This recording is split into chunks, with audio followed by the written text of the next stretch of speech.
এম্বাসির সাথেও করি এবং এই কাজের ফলে আমি এবং আমার যারা উইনার্স রয়েছে, আমার ইচ্ছা is not here but there are winners from my organisation, তাদেরকে অনেকগুলো এম্বাসি, মানুষ বলে যে বাংলাদেশের মানুষ ভিসা পায় না, আমরা যখন ভিসার জন্য অ্যাপ্লাই করি আমাদেরকে 2 দিন বা 1 দিনের ভেতরে ভিসা দিয়ে দেয়।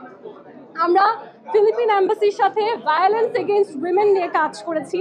আমরা বাংলাদেশের মানুষকে, ওই দেশের মানুষকে সোশ্যাল মিডিয়া কন্টেন্টের মাধ্যমে নারীরা কী কী ভায়োলেন্সের শিকার হয় এবং এটা কিভাবে প্রতিরোধ করা যায়, এই বিষয়গুলো নিয়ে কিন্তু আমরা একসাথে কাজ করেছি।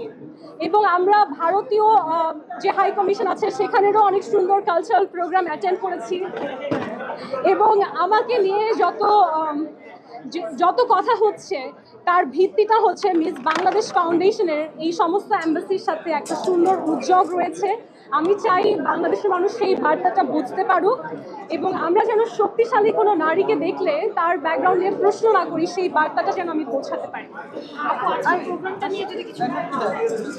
মিস বাংলাদেশ ইম্প্যাক্ট ফোরামের মাধ্যমে আমরা একটা ফেলোশিপ স্টার্ট করতে যাচ্ছি 1 মাস ব্যাপী, এবং এই ফেলোশিপের মাধ্যমে আমি আমাদের যে কন্টেস্টেন্টরা আসবে তাদেরকে সরাসরি বিভিন্ন দেশের ডিপ্লোম্যাটস, বিভিন্ন পলিসি মেকিংয়ে যারা কাজ করেন, যারা স্কলার্স রয়েছে তাদের সাথে একটা ডিরেক্ট সংযোগ ঘটিয়ে তাদের এডুকেশনটা ইমপ্রুভ করার চেষ্টা করব। এই ফেলোশিপের মাধ্যমে আমরা চেষ্টা করব ইয়াং ডিপ্লোম্যাট তৈরি করা, অর্থাৎ কূটনৈতিক যে কোয়ালিটিস থাকার দরকার হয় আমার দেশের মানুষের মধ্যে যেন সেই কোয়ালিটিগুলো ডেভেলপ করা সম্ভব হয়। আমরা সেই প্রস্তুতি নিচ্ছি।